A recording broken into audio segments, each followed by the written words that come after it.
നമ്മുടെ സാധാരണ തയ്യൽ മെഷീൻ വെച്ചിട്ട് ഡ്രസ്സിൻ്റെ സൈഡൊക്കെ ഓവർലോക്ക് ചെയ്തെടുക്കുന്നത് എങ്ങനെയാണെന്ന് നോക്കിയാലോ?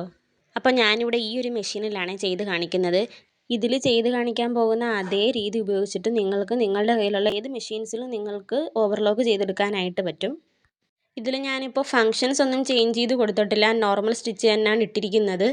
ആദ്യം ചെയ്യേണ്ടത് ഓവർലോക്ക് ചെയ്യേണ്ട ആ ഭാഗത്തെ ആ സൈഡിൽ 1/4 ഇഞ്ച് വീതിയിൽ ഇതുപോലെ സ്റ്റിച്ച് ചെയ്തെടുക്കുക. എന്നിട്ട് തുണി ഇതുപോലെ ചരിച്ച് വെച്ചിട്ട് നമ്മൾ പ്രഷർ ഫൂട്ട് പൊക്കിയും താക്കുകയും ചെയ്യുന്ന ആ മുകളിലത്തെ ലിവർ ഉണ്ടല്ലോ, ആ ലിവർ ഒന്ന് അഡ്ജസ്റ്റ് ചെയ്ത് കൊടുക്കണം. ഒരുപാട് അങ്ങ് പൊക്കി കൊടുക്കരുത്, ചെറുതായിട്ടൊന്ന് പൊക്കുക. നിങ്ങൾക്ക് വീഡിയോയിൽ കാണുമ്പോൾ അറിയാം ഞാൻ വളരെ ചെറുതായിട്ടാണ് അതൊന്ന് ബാലൻസ് ചെയ്ത് കൊടുക്കുന്നത്. എന്നിട്ട് ഇതുപോലെ നമ്മൾ കൈ വെച്ചിട്ട് തുണി അങ്ങോട്ടും ഇങ്ങോട്ടും ഒന്ന് നീക്കി കൊടുക്കുക. അധികം കിടക്കുന്ന നൂലൊക്കെ ഇതുപോലെ കട്ട് ചെയ്ത് കളയണം, ഇല്ല എന്നുണ്ടെങ്കിൽ നൂല് കുരുങ്ങാനായിട്ട് സാധ്യതയുണ്ട്.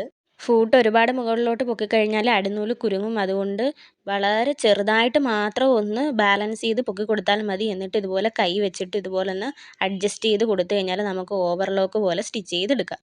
ഞാൻ ഈ ഒരു മെഷീൻ വാങ്ങുന്നതിന് മുന്നേ നമ്മുടെ സാധാരണ തയ്യൽ മെഷീനിൽ ഈ ഒരു മെത്തഡിലാണ് ചെയ്തെടുത്തിട്ടുണ്ടായിരുന്നത്. ഓവർലോക്ക് സ്റ്റിച്ച് സാധാ നമ്മുടെ സൂചിയും നൂലും വെച്ചിട്ട് കൈത്തയ്യലിലൂടെ നമുക്ക് ചെയ്തെടുക്കാനും പറ്റും. അപ്പോൾ ആ ഒരു വീഡിയോ വേണമെന്നുള്ളവർ എസ് എന്ന് കമൻറ്റ് ചെയ്യാനായിട്ട് മറക്കല്ലേ. ഇത് ഞാൻ ഓവർലോക്ക് മെഷീൻ വെച്ചിട്ട് ചെയ്തെടുത്തിട്ടുള്ളതാണ്. ഇത് നമ്മളിപ്പോൾ സ്റ്റിച്ച് ചെയ്ത് എടുത്ത തുണിയും. അപ്പോൾ രണ്ടും തമ്മിലുള്ള വ്യത്യാസം നിങ്ങൾക്ക് കാണുമ്പോൾ തന്നെ മനസ്സിലാവും.